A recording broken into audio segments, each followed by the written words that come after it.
दमयंती जी 60 वर्षीय एक प्रभावशाली व्यक्तित्व वाली महिला थी। जैसे जीवन के सारे तूफानों को पार कर अब ठहराव पा लिया हो।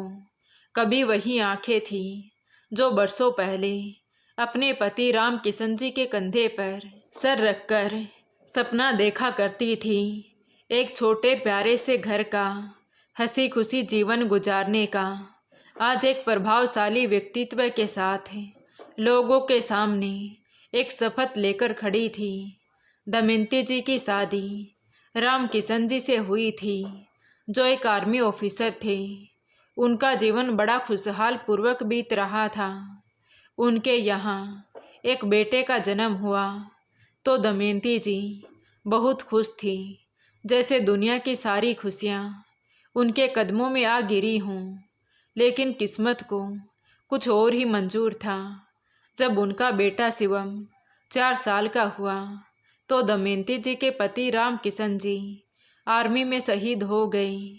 दमयंती जी का जीवन तो जैसे बिल्कुल बिखर गया। उसे वापस ससुराल आना पड़ा। ससुराल में दमयंती जी के सास ससुर के अलावा उनके बड़े जेठ जेठानी भी थे, लेकिन उन्हें वहाँ वो सम्मान और इज्जत नहीं मिली, बल्कि परिवार के लोगों ने उसे वहाँ से निकालने का सोच लिया ताकि उसकी संपत्ति भी उनके पास रह जाए। लेकिन दमयंती जी ने हार नहीं मानी। वो जानती थी कि अब उनका हर आंसू, हर सांस उनके बेटे के भविष्य की जिम्मेदारी है। उन्होंने दर्द को आंचल में समेट लिया और चेहरे पर मुस्कान ओढ़ ली। उन्होंने अपने अकेलेपन को अपने बेटे के सपनों में डाल दिया। अपने जीवन का हर अध्याय इस तरह लिखा कि दूसरों के बच्चों को भी उम्मीद और हिम्मत मिली। उन्हें अनुकंपा के आधार पर गांव की सरकारी स्कूल में प्राइमरी टीचर की नौकरी मिल गई। वो ससुराल में रहकर ही अपने बेटे शिवम का पालन पोषण करने लगी। वो हमेशा अपने बेटे को बहादुर और अच्छे संस्कारों की शिक्षा देती थी। हमेशा शिवम को उसके पापा राम किशन जी की हिम्मत और बहादुरी के किस्से सुनाती। वो एक अच्छी माँ होने के साथ साथ एक अच्छी शिक्षिका भी थी। धीरे धीरे समय बीतता गया और शिवम बड़ा हो गया। वो छोटा सा शिवम जो कभी माँ के आंचल में सिर रखकर सो जाया करता था, अब मुंबई के एक बड़े सरकारी पद पर था। दमयंती जी के लिए ये सिर्फ बेटी की सफलता नहीं थी, बल्कि सालों की तपस्या का फल था। शिवम ने भी उस सरकारी पद पर नौकरी प्राप्त करने के लिए मन लगाकर पढ़ाई की थी। मुंबई में जॉब लगने के बाद गांव से रोज आना जाना मुश्किल हो गया था। इसलिए दमयंती जी ने अपनी पूरी जमा पूंजी लगाकर बेटे के लिए सिटी में ही 3 बेडरूम का फ्लैट लेकर दिया। शिवम एक कामयाब और सफल इंसान बन गया था। उसके लिए एक से बढ़कर एक रिश्ते आने लगे। लेकिन दमयंती जी ने एक खूबसूरत पढ़ी लिखी और सामान्य घर की लड़की सुकन्या को अपनी बहू के रूप में स्वीकार किया। सुकन्या एक सुंदर, आत्मविश्वास और आधुनिक विचारों वाली लड़की थी। कुछ दिन बाद शादी धूमधाम से हुई। मेहमानों के बीच दमयंती जी की आंखों में सिर्फ एक ही बात थी कि अब मेरा बेटा अकेला नहीं है। शुरुआती महीने हंसी खुशी में बीते। वो शुरू में दमयंती जी को अपनी बेटी जैसी लगी, लेकिन धीरे धीरे सुकन्या ने अपना रंग दिखाना शुरू कर दिया। उसके शौक बढ़ते जा रहे थे। धीरे धीरे उसका वास्तविक स्वभाव उभरने लगा। उसे अब त्योहारों से ज़्यादा पार्टी की चमक भाने लगी। पार्टी करना, शॉपिंग मॉल में घूमने उसकी आदतों में शुमार होने लगा। वो सुबह योगा स्टूडियो, दोपहर शॉपिंग मॉल और शाम दोस्तों के साथ कैफ़े में बिताने लगी। घर की सादगी उसे बोरियत लगती थी। शिवम अपनी नौकरी में बिजी रहता और सुकन्या अपने दोस्तों के साथ घूमने में। लेकिन शिवम फिर भी धीरे धीरे अपनी गृहस्थी को खींच रहा था। अब तो सुकन्या ने शिवम को भी अपनी माँ के खिलाफ भड़काना शुरू कर दिया। उसे लगता था कि दमयंती जी के पास बहुत पैसे हैं तो उन्हें अपने बेटे की मदद करनी चाहिए। कहते हैं संगत का असर होता है। धीरे धीरे शिवम का रवैया भी अपनी माँ के प्रति बदलने लगा। दमयंती जी, जिसने इतनी दुख और पीड़ा से अपने बेटे को पढ़ा लिखा कर कामयाब बनाया था, विधवा होकर भी अपने बेटे को सारे सुख दिए थे, अब हालात ये हो गए थे कि शिवम और सुकन्या को उनकी माँ फूटी आँख नहीं सुहाती थी। जब भी शिवम और सुकन्या गांव जाते तो माँ के सामने कोई ना कोई डिमांड रखते। शिवम जो कभी माँ के आगे झुककर बैठता था, अब सुकन्या के शब्दों में सहमति में सिर हिला देता। दमयंती जी सब समझती थी कि पीढ़ियाँ बदलती हैं, पर उन्हें यह नहीं पता था कि रिश्तों का आदर भी इस बदलाव में खो जाएगा। उनकी सादगी पुरानी बातों की तरह नज़रअंदाज होने लगी थी। जहाँ पहले माँ बेटे की बातचीत में अपनापन था, अब वहाँ चुप्पी और दूरी का एक अदृश्य पर्दा था। अब उस घर में जहाँ कभी माँ बेटे की हंसी गूंजती थी, वहाँ आजकल एक अजीब सी खामोशी बसती थी। शिवम बहस से बचने के लिए बस सिर हिला देता। धीरे धीरे उसकी चुप्पी सुकन्या की सहमति बनती गई। फिर भी दमयंती जी सुबह शाम भगवान से यही प्रार्थना करती कि हे ईश्वर, मेरे बेटे का घर बस जाए, मैं और क्या चाहूँ। पर उन्हें यह नहीं पता था कि जिस घर की नींव उन्होंने रखी थी, उसी घर में दीवारें दरार लेने लगी थी। दमयंती जी कुछ नहीं कहती। वो जानती थी कि प्यार की जड़ें चुप्पी में भी सांस लेती हैं, पर जब हर दिन उपेक्षा की धूप लगे तो वो भी सूख जाती हैं। धीरे धीरे संस्कारों की भाषा और आधुनिकता की बोली दो अलग अलग दिशाएं बन गई।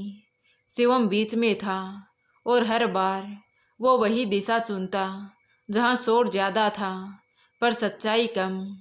रात को जब दमयंती जी सोती तो बेटे के बचपन का फोटो हाथ में लेकर कहती, कितना प्यारा था तू, मेरे आंचल में ही तो दुनिया थी तेरी, अब मैं तेरी दुनिया के बाहर क्यों हूँ बेटा।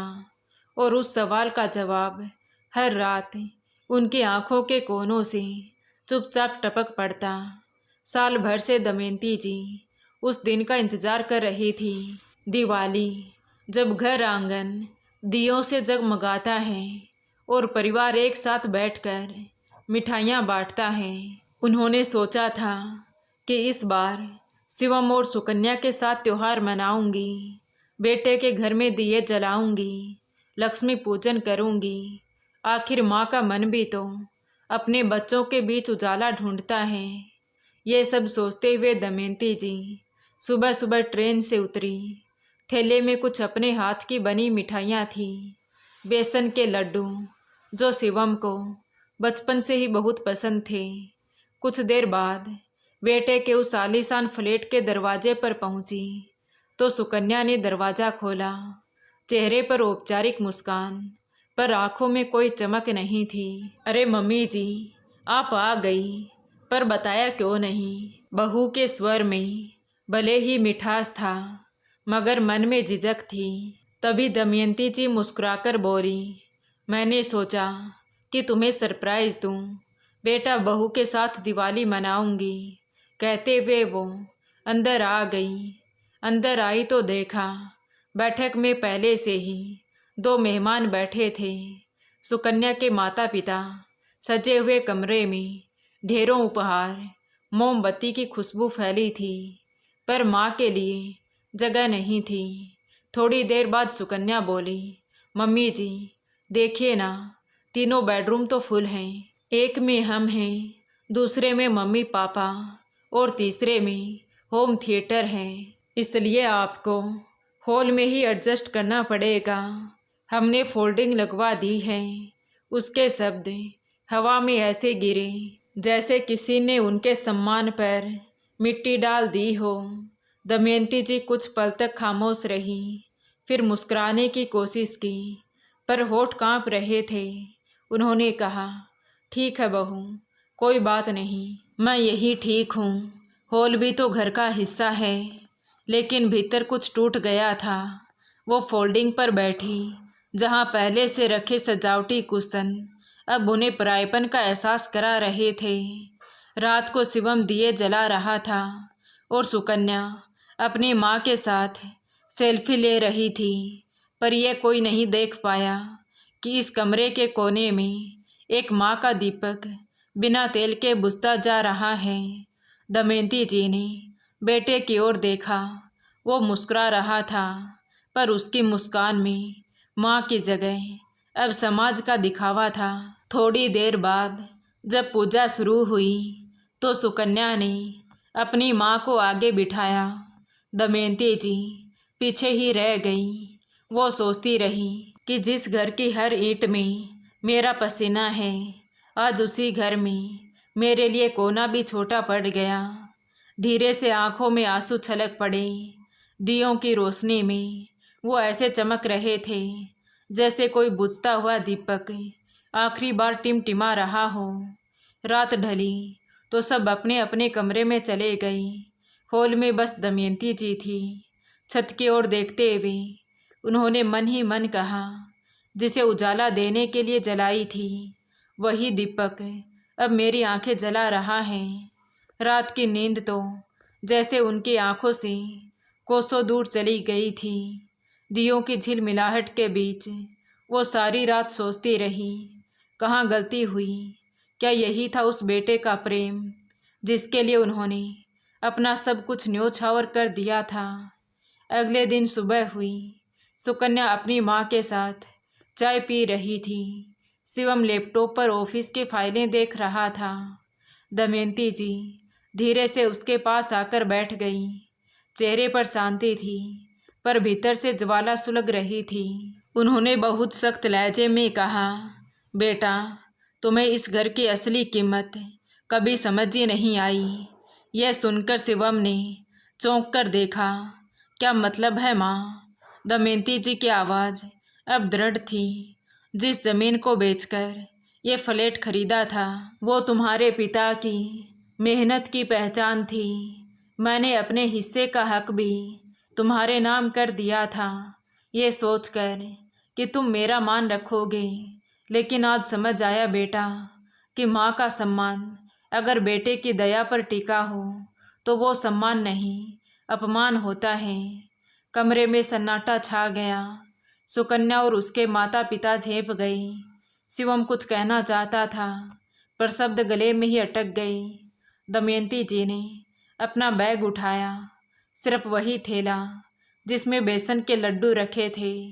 उन्होंने दरवाजे की ओर कदम बढ़ाए। हर कदम के साथ उनके मन से एक एक बंधन टूटता जा रहा था। मैं जा रही हूँ बेटा, अब अपने लिए नहीं, अपने आत्मसम्मान के लिए। शाम को वो अपने गांव लौट आई। सालों पुराना घर था, पर वहाँ की हवा में अपनापन था। गांव लौट के कुछ ही दिनों बाद दमयंती जी ने पुरानी लकड़ी की अलमारी से फाइलें निकाली। बैंक के दस्तावेज, प्रॉपर्टी पेपर्स और वो सब रसीद जो उन्होंने बेटे के नाम करते वक्त विश्वास से साइन किए थे। अपनी चश्मा सीधी की और दस्तावेजों का एक एक पन्ना ध्यान से देखा। अब वही हाथ कलम उठाने जा रहा था। नए फैसले के लिए वकील ने पूछा, माँ जी, आप सच में सब कुछ वापस लेना चाहती हैं? दमयंती जी मुस्कुराई, हाँ बेटा, अब जो रहेगा वो मेरे नाम से रहेगा, क्योंकि ममता दी जा सकती है लेकिन स्वाभिमान छीना नहीं जा सकता। उनके चेहरे पर अब ना कोई दर्द था, ना आंसू, बस एक निर्णय की ठोस चमक थी। उनके वकील विजय शर्मा एक ईमानदार और संवेदनशील व्यक्ति थे। उन्होंने फाइलें देखी तो मुस्कुराते हुए बोले, माँ जी, आपके सारे ट्रांजैक्शन बैंक रिकॉर्ड में साफ हैं। आपने फ्लैट की पेमेंट अपने अकाउंट से की और आप को ओनर भी हैं। कानून आपके साथ है। तो दमयंती जी ने शांति से कहा, मैं बदला नहीं लेना चाहती बेटा, बस अपने जीवन का हक वापस पाना चाहती हूँ। 3 दिन बाद मुंबई के उस चमकदार अपार्टमेंट में एक लीगल नोटिस पहुंचा। सुकन्या ने दस्तावेज खोला। पढ़ते पढ़ते चेहरा उतर गया। शिवम ने फाइल छीन ली। देखा तो उसमें लिखा था, आपको 1 महीने के अंदर ये घर खाली करना होगा, वरना विधिक कार्यवाही की जाएगी। सुकन्या तिलमिला उठी। आपकी माँ ने हमें कोर्ट में घसीटा है, ये तो पब्लिक में शर्मिंदगी होगी। शिवम की आंखें भर आई। आज उसे पहली बार एहसास हुआ, वो माँ जिसे उसने अपमानित किया था, आज उसी माँ ने उसे कानून की भाषा में जवाब दिया है। वो चुपचाप कुर्सी पर बैठ गया। इधर दमयंती जी ने वकील से कहा, अगर बेटा समझ गया तो अच्छा है, वरना अब न्याय का रास्ता मेरा अपना होगा। उनकी आंखों में आंसू नहीं थे, बस एक माँ का आत्मसम्मान था जो अब कानून की ढाल में बदल चुका था। कानूनी नोटिस ने जैसे उस घर की दीवारों को हिला दिया था। इधर सुकन्या, जो कभी अपने दोस्तों के सामने शान दिखाती थी, अब वही घर उसके लिए बोझ बन गया था। जहाँ ममता का अपमान हुआ, वहाँ सुख टिकता नहीं। सुकन्या के माता पिता कुछ ही दिनों में लौट गए। समाज में बात फैल गई कि बहू ने सास को हॉल में सुलाया, तो फिर वही सास ने कानूनी नोटिस भेज दिया। सुकन्या के लिए ये बदनामी असहनीय थी। वो अब डर और शर्म के बीच डगमगाने लगी। शिवम ने माँ को कई बार फ़ोन किया, कभी रोकर तो कभी विनती करके, माँ प्लीज़, मैं गलती मानता हूँ, घर वापस आ जाइए। पर दमयंती जी की आवाज़ अब शांत थी। बेटा, जिस घर में माँ के लिए जगह नहीं, वहाँ माँ का हक भी नहीं रहेगा। उनके शब्दों में ना क्रोध था और ना कटुता, बस एक निष्कर्ष जो एक लंबे अपमान के बाद आत्मा की गहराई से निकलता है। शिवम चुप था। उसे वो दिन याद आया जब वही माँ स्कूल से लौटकर उसका गर्म दूध और होमवर्क के साथ इंतज़ार करती थी। उसे याद आया कैसे उन्होंने पिता के शहीद होने के बाद भी एक आंसू भी नहीं बहाया, सिर्फ इतना कहा था कि अब तुम्हें ही मेरे साहस की पहचान बनना है। आज वही माँ अपने साहस की सबसे बड़ी मिसाल बन चुकी थी और बेटा सर झुकाकर खड़ा था। सुकन्या की आंखों में पहली बार अहंकार की जगह पछतावा था। उसने कहा, मैंने उन्हें समझा ही नहीं, वो तो घर की असली दीवार थी। दमयंती जी ने अदालत में अपनी याचिका वापस नहीं ली, लेकिन उन्होंने अपने दिल से कड़वाहट मिटा दी। उन्होंने कहा, मेरा मकसद तुम्हें सज़ा देना नहीं था, बस तुम्हें आईना दिखाना था। और उसी दिन से शिवम के भीतर का अहंकार मर गया। कुछ महीने बीत गए। गांव के स्कूल के उस पुराने बरामदे में दमयंती जी हर सुबह बच्चों को पढ़ाती। उनकी सादगी में एक नई चमक थी, शायद स्वाभिमान की या शायद मुक्ति की। एक दिन दोपहर में स्कूल के गेट पर एक काली कार आकर रुकी। बच्चे दौड़ते हुए आए। मैडम, कोई बड़े साहब आपसे मिलने आए हैं। दमयंती जी ने देखा, सूट बूट में खड़ा उनका बेटा शिवम। चेहरा थका हुआ था, पर आंखों में नमी थी। हाथों में मिठाई का डब्बा और एक छोटी सी थैली। वो पास आया, धीरे से बोला, माँ, मैं आपको लेने आया हूँ। वो घर फिर से आपका इंतज़ार कर रहा है। तो दमयंती जी ने मुस्कुराकर कहा, घर तो वही था बेटा, बस तुमने उसकी नींव खो दी थी। शिवम की आंखों से आंसू बह निकले।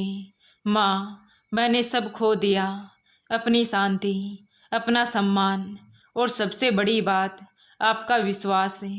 सुकन्या भी अब बदल गई है माँ, उसने माफ़ी मांगी है, कह रही थी कि बहू नहीं बेटी बनकर साथ रहेगी।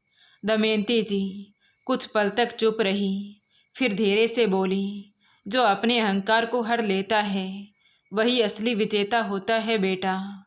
कुछ दिनों बाद मुंबई की वही सोसाइटी, जहाँ कभी दमयंती जी के लिए जगह नहीं थी, अब वहाँ उनके स्वागत के फूलों से सजी थी। सुकन्या ने दरवाजे पर आरती की थाली लेकर कहा, माँ जी, अब ये घर आपका है और हम आपके, मुझे माफ़ कर दीजिए। दमयंती जी ने उसका सिर सहलाया। बिटिया, घर दीवारों से नहीं दिलों से बनते हैं, अब इसे संभालना तुम्हारा काम है। उस रात जब सब एक साथ बैठे तो वही घर जो कभी अहंकार का प्रतीक था, अब सौहार्द की महक से भर गया था। दमयंती जी ने चुपचाप दीपक जलाया और मन ही मन कहा, हे प्रभु, इस बार दिया बाहर नहीं भीतर जलाया है, ताकि रोशनी कभी ना बुझे। पहले जिस घर में कभी उनके लिए जगह नहीं थी, अब उसी घर की रोशनी उनकी ममता से जगमगा रही थी। तो दोस्तों, आपको ये कहानी कैसी लगी कमेंट करके ज़रूर बताएं। कहानी अच्छी लगी हो तो प्लीज़ वीडियो को लाइक करें, शेयर करें और हमारे चैनल कहानी विद देवांशी को सब्सक्राइब ज़रूर करें। Thank you.